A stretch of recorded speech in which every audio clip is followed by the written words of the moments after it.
बहू कहाँ मर गई? अंदर से आवाज़ आई। जिंदा हूँ माँ जी। तो फिर मेरी चाय अभी तक क्यों नहीं आई है? कब से पूजा करके बैठी हूँ। ला रही हूँ माँ जी। बहू चाय के साथ भजिया भी ले आई। सास ने कहा, तेल का खिलाकर क्या मारोगी? बहू ने कहा, ठीक है माँ जी, ले जाती हूँ। सास ने कहा, रहने दे, अब बना लिया है तो खा लेती हूँ। सास ने भजिया उठाई और कहा, कितनी गंदी भजिया बनाई है तुमने। बहू कहती है, माँ जी मुझे कपड़े धोने हैं, मैं जाती हूँ। बहू दरवाजे के पास छिपकर खड़ी हो गई।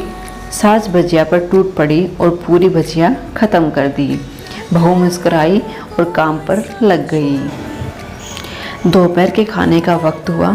सास ने फिर आवाज़ लगाई, कुछ खाने को मिलेगा? बहू ने आवाज़ नहीं दी। सास फिर चिल्लाई, भूखे मारोगी क्या? बहू आई, सामने खिचड़ी रख दी। सास गुस्से से, ये क्या है? मुझे इसे नहीं खाना, ले जाओ। बहू ने कहा, आपको डॉक्टर ने दिन में खिचड़ी खाने को कहा है, खाना तो पड़ेगा ही। सास मुंह बनाते हुए, हाँ तू मेरी माँ बन जा। बहू फिर मुस्कुराई और चली गई। आज इनके घर पूजा थी। बहू सुबह 4 बजे से उठ गई। पहले स्नान किया, फिर फूल लाई, माला बनाई, रसोई साफ की, पकवान और भोज बनाया। सुबह के 10 बज गए। अब सास भी उठ चुकी थी। बहू अब पंडित जी के साथ भगवान के वस्त्र तैयार कर रही थी। आज ऑफिस की छुट्टी भी थी। उनके पति भी घर पर ही थे। पूजा शुरू हुई। सास चिल्लाती, बहू ये नहीं है, वो नहीं है। बहू दौड़ी दौड़ी आती और सब करती। अब दोपहर के 3 बज गए थे। आरती की तैयारियां चल रही थी। पंडित जी ने सबको आरती के लिए बुलाया और सबके हाथों में थाली दी। जैसे ही बहू ने थाली पकड़ी, थाली हाथों से गिर पड़ी। शायद भोज बनाते हुए बहू के हाथों में तेल लगा था, जिसे वो पोंछना भूल गई थी। सारे लोग तरह तरह की बातें करने लगे। कैसी बहू है, कुछ नहीं आता, एक काम भी ठीक से नहीं कर सकती, न जाने कैसी बहू उठा लाई, एक आरती की थाली भी नहीं संभाल सकती। उसके पति भी गुस्सा हो गए, पर सास चुप रही। उसने कुछ नहीं कहा, बस यही बोल के छोड़ दिया, सीख रही है, सब सीख जाएगी धीरे धीरे। अब सबको खाना परोसा जाने लगा। बहू दौड़ दौड़ के खाना देती, फिर पानी लाती। करीब 70 से 80 लोग हो गए थे। इधर 2 नौकर और बहू अकेले, फिर भी वहाँ सारा काम बहुत ही अच्छे तरीके से करती। अब उसकी सास और कुछ आस पड़ोस के लोग खाने पर बैठे। बहू ने खाना परोसना शुरू किया। सबको खाना दे दिया गया। जैसे ही पहला निवाला सास ने खाया, तुमने नमक ठीक नहीं डाला क्या? एक काम ठीक से नहीं करती, पता नहीं मेरे बात कैसे ये घर संभालेगी।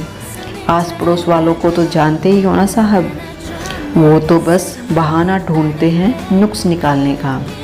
फिर वो सब शुरू हो गए, ऐसा खाना है, ऐसे बहू है, ये वो वगैरह वगैरह। दिन का खाना हो चुका था। अब बहू बर्तन साफ करने नौकरों के साथ लग गई। रात में जगराता का कार्यक्रम रखा गया था। बहू ने भी 1-2 गीत गाने के लिए स्टेज पर चढ़ी। सास जोर से चिल्लाई, मेरी नाक मत कटा देना, गाना नहीं आता तो मत गा, वापस आ जा।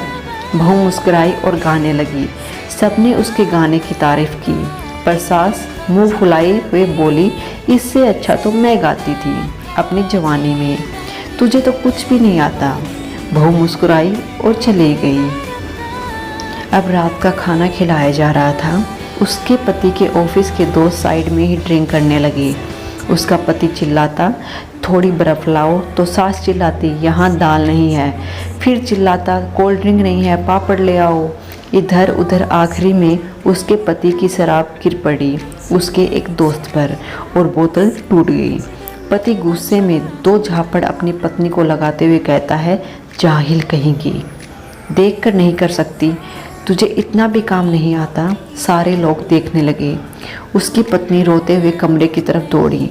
फिर उसके दोस्तों ने कहा, क्या यार, पूरा मूड ख़राब कर दिया, यहाँ नहीं बुलाया होता, हम कहीं और पार्टी कर लेते। कैसी अनपढ़ गंवार बीवी ला रखी है तूने, उसे तो मेहमानों की इज्जत और काम करना तक नहीं आता, तुमने तो हमारी बेइज्जती कर दी।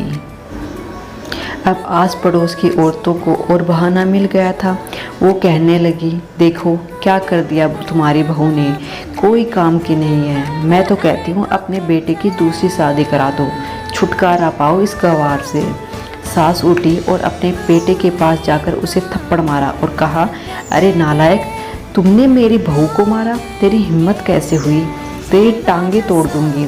उसके बेटे के दोस्त कुछ कहने ही वाले थे कि उसकी माँ ने घूरते हुए कहा, चुप, बिल्कुल चुप, यहाँ दारू पीने आए हो, जबकि तुम्हें पता है आज पूजा है और तुम्हें पार्टी करनी है। कैसे संस्कार दिए तुम्हारे माता पिता ने, और किसने मेरी बहू को जाहिल बोला, जरा इधर आओ, चप्पल से मारूंगी अगर मेरी बहू को किसी ने एक शब्द भी कहा। अरे पापी, तूने उस लड़की को बस इसलिए मारा कि तेरी शराब टूट गई। पापी, वो बच्ची सुबह 4 बजे से उठी है, घर का सारा काम कर रही है, ना सुबह से नाश्ता किया, ना दिन का खाना खाया, फिर भी हंसते हुए सबकी बातें सुनते हुए, ताने सुनते हुए घर के काम में लगी रही। तेरे यार दोस्तों को अच्छी नहीं लगी, जूते से मारूंगे तेरे दोस्तों को जो कभी उन्होंने ऐसा कहा। उसके यार दोस्त चुपके से खिसक लिए। अब सास बहू के कमरे में गई और बहू का हाथ पकड़कर बाहर लाई। सबके सामने कहने लगी, किसने कहा था अपनी बहू को घर से निकाल के दूसरी बहू ले आना, जरा सामने आओ। कोई सामने नहीं आया। फिर सास ने कहा, तुम जानते भी क्या हो इस लड़की के बारे में, ये मेरी माँ भी है, बेटी भी। माँ इसलिए मुझे गलत काम करने पर डांटती है और बेटी इसलिए कभी कभी मेरे दिल की भावनाएं समझ जाती है, मेरी दिन रात सेवा करती है, मेरे 1000 ताने सुनती है पर एक शब्द भी गलत नहीं कहती, ना सामने ना पीठ पीछे। और तुम कहते हो दूसरी बहू ले आऊं। याद है ना छुटकी की दादी, अपनी बहू की करतूत। सास ने गुस्से से पड़ोस की महिला को कहा, अभी पिछले हफ्ते ही तुम्हें मियाँ बीवी भूखे छोड़ घूमने चले गए थे।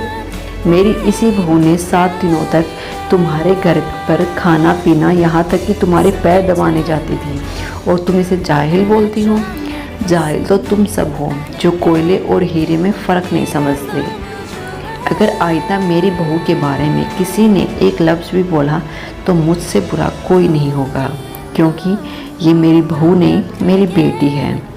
बहू सिसकियाँ लेते हुए फिर कमरे में चली गई। सास ने एक प्लेट उठाई और भोजन परोसा, बहू के कमरे में खुद ले गई। सास को भोजन लाते देखा तो बहू ने कहा, अरे माँ जी, आप क्या कर रही हैं, मैं खुद ले लेती।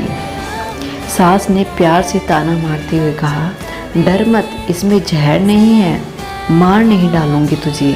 तुझे नई सास चाहिए होगी, पर मुझे अभी भी तू ही मेरे घर की बहू चाहिए। बहू ने अपनी सास को रोते हुए गले से लगा लिया। सास भी रो दी पहली बार और कहा, चल खाना खा ले। फिर मजाक करते हुए कहा, फिर मेरे पैर दबाने चले आना, और ये ख्याल मन में मत लाना कि सास पैर बोलती है, किसी दिन मैं इसका गला दबा दूंगी। क्योंकि कभी मैं भी यही सोचती थी। दोनों खूब हंसने लगती हैं। कुछ रिश्ते बहुत मीठे होते हैं, बस बातें कड़वी होती हैं। दोस्तों, आपको ये कहानी कैसी लगी? आपका इस कहानी के प्रति क्या रवैया है? कमेंट करके ज़रूर बताइएगा।